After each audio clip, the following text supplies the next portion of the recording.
Olá pessoal, eu sou Kelly Varela. Hoje a gente vai voltar a falar sobre seletividade alimentar. Como que eu posso ajudar o meu filho a comer melhor?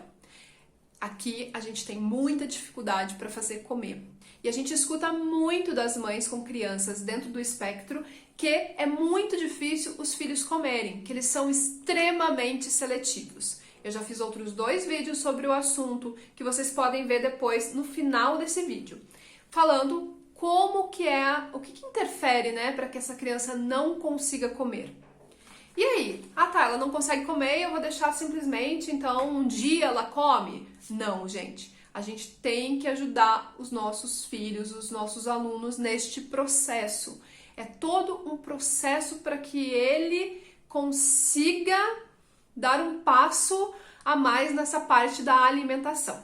Então, fui conversar com as terapeutas e com as nutricionistas e elas me deram uma relação de coisas que a gente pode fazer no nosso dia a dia para tentar fazer com que os nossos filhos comam melhor, tá? Então vamos lá. Primeira coisa básica é rotina. Rotina do horário das refeições. Você não pode um dia almoçar às 11 horas da manhã e outro dia às 2 da tarde, outro dia meio-dia, porque aí a criança não vai ter a mínima noção do que, né, de onde que horas que ela come, como é que ela lida com essa fome.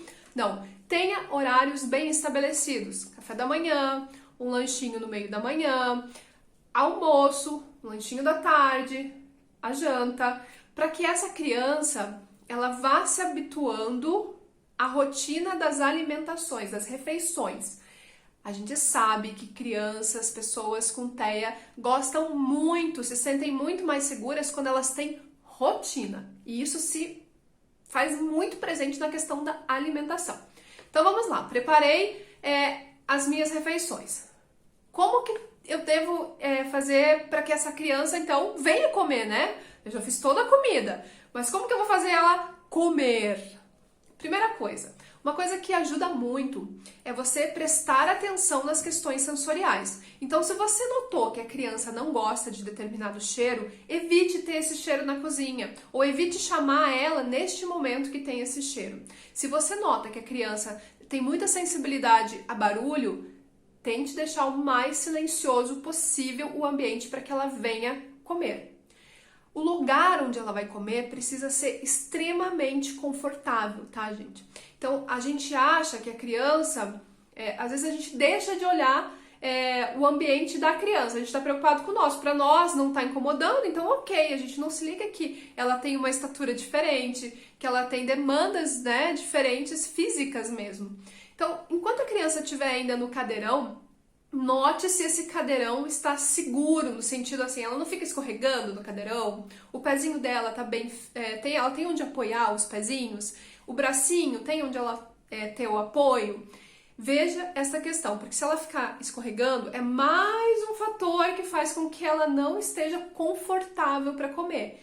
E a gente sabe que as questões sensoriais interferem muito na questão da seletividade alimentar, tá? Então presta atenção nesse, ou no cadeirão ou na cadeira.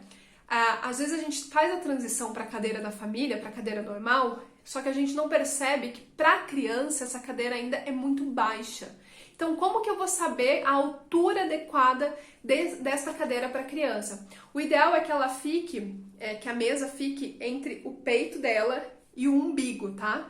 Então, entre o peito e o umbigo, na metade, assim, seria o ideal para que essa criança estivesse na altura adequada.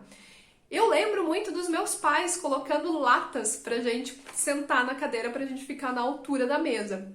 Aqui a gente já usou também a questão de travesseiros. Então, só que eu vi que os travesseiros não deixam a criança muito confortável, ela fica meio balançando também. Então você cria um outro elemento que distrai a criança.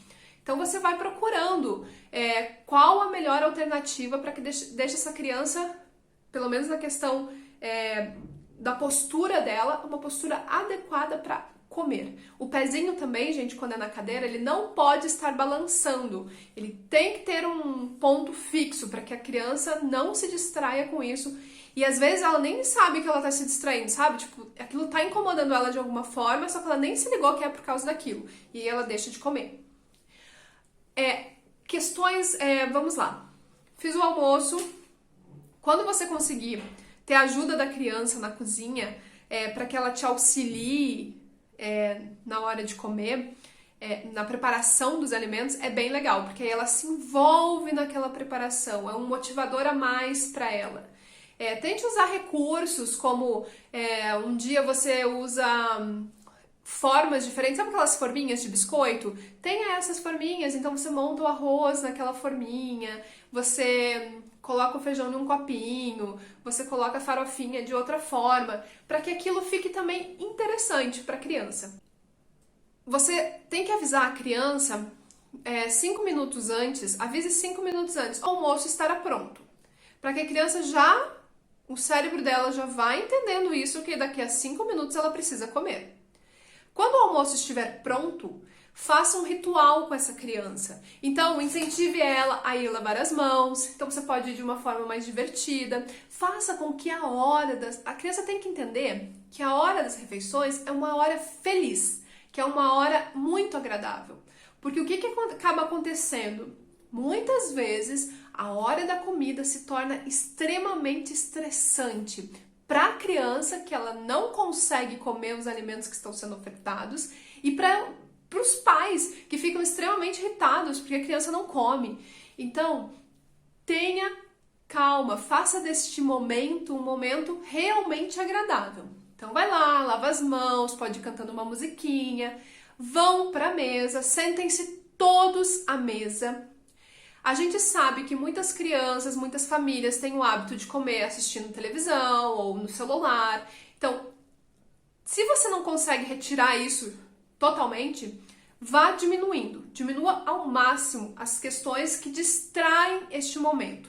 A alimentação, a refeição tem que ser feita em família. Aquele momento tem que ser prazeroso para todo mundo que está em família. É um momento para você compartilhar a comida, né? Então, é bem interessante que evite as telas. Ah, mas meu filho só come com tal desenho.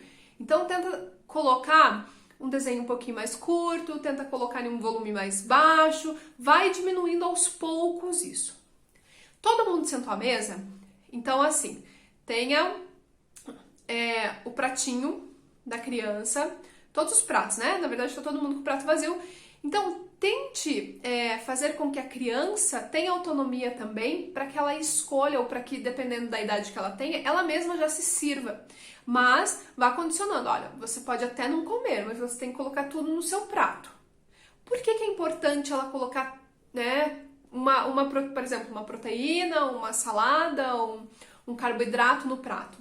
Para que ela vá se habituando com a cor, com o cheiro, com a forma da comida.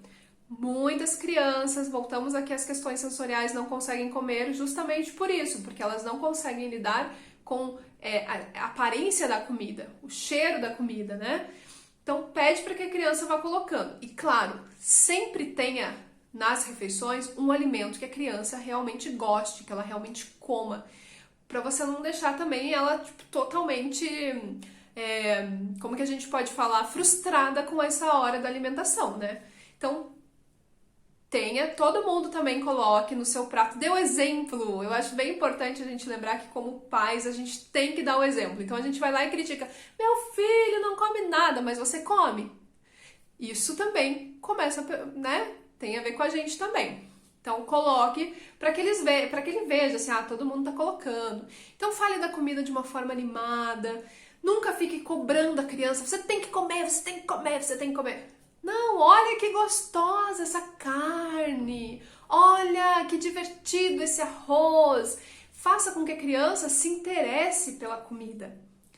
Evite ao máximo essa questão mesmo das cobranças que vão acabar levando a discussões na hora da mesa, na hora da refeição. Então, por exemplo, você não come, daqui a pouco a mãe e o pai estão discutindo porque não come, que você tem que obrigar a comer, e aí a criança chora, e daí vira um estresse, ninguém mais comeu. Então, assim, refeição tem que ser um momento agradável. Tenha isso sempre em mente. Refeição é um momento agradável. Então, uma dica que me deram muito legal é aqueles jogos americanos, sabe? Que você coloca como se delimitasse ali o espaço para cada um nas suas refeições. Então, tenha isso. procura um divertido, um que a criança goste, e sempre coloque ele, porque a criança vai ligar automaticamente que a hora que tem que o jogo americano tá ali, é a hora de comer. O que isso ajuda muito no dia a dia? O jogo americano você pode, né, enrola e leva para os lugares onde você for. A criança vai se sentir mais, não vai se sentir assustada, por exemplo, se ela for no restaurante, se ela for na casa de um parente, ela vai ter aquilo ali que já vai fazer uma ligação com a hora da refeição que ela está acostumada, com a rotina que ela está acostumada. É um ponto de segurança para essa criança. Lembrem-se, né, que a questão do autismo, as crianças precisam de previsibilidade. Elas não lidam muito bem com essa questão de quebra de rotina ou coisas que sejam estranhas para elas, tá? Então esse foi uma dica bem legal que eu recebi e que realmente funciona muito. Outra questão é você ter pratos divertidos que chamem a atenção da criança. O suco, não dê suco na hora das refeições, ou evite fazer com que a criança tome o suco na hora das refeições, porque isso também distrai ela do fato de ter que comer. Então o ideal é que na família toda não tome líquido na hora, e sim no final, né, ao final das refeições. Outra questão que você tem que estar bem atento na hora das refeições é o seguinte: geralmente, principalmente quando você tem mais de uma criança em casa, uma acaba de comer super rápido e sai da mesa. Não. Faça um combinado entre família de que todo mundo tem que comer, só vai sair da mesa quando todo mundo terminar de comer. Porque o que acontece com a criança que não consegue comer ou que ela quer evitar este momento da refeição? Ela viu que uma pessoa saiu, então ela se sente mais ansiosa para sair também. E o sentir mais ansiosa não significa que ela vai comer para sair rápido da mesa. Significa que ela não vai querer mais ficar ali. Ela vai querer sair também, porque a outra criança saiu, porque o adulto saiu. Então, tenha paciência. É claro que a criança, geralmente, ela vai demorar mais para comer. Não insista naquilo de novo, gente. Só sai da mesa se estiver com o prato vazio. Não, a criança vai saber a hora que está saciada, assim como você. Muitas vezes você pega a comida e não consegue comer tudo. Claro que o ideal é que você vai ensinando a criança também a pegar uma quantidade que ela consiga comer. Mas se sobrou comida no prato, não fique insistindo, você só sai. Eu já vi isso de adulto dizer, você só sai da mesa quando você comer tudo. Isso gera uma questão muito ruim, uma relação muito ruim com a comida, com a hora da refeição. Tá? Então essas são algumas dicas que eu já apliquei aqui em casa e que eu notei uma diferença muito grande, gente, muito grande mesmo, de começar pelo menos ficar mais tempo sentado. A questão principalmente do ambiente em que essa criança vai comer assim, muito diferente, sabe? De uma hora para outra você vê um progresso muito grande. Então prestem atenção a esses detalhes que podem sim ajudar as crianças. Vamos repetir também que talvez você não veja esse progresso de um dia para o outro, tá? A gente sabe que é um processo e que o processo às vezes leva muito tempo, mas ele tem que ser iniciado e ele tem que ser percorrido, tá bom? Beijo grande, eu espero que vocês tenham gostado desse vídeo, que ele possa ajudar vocês e até a próxima!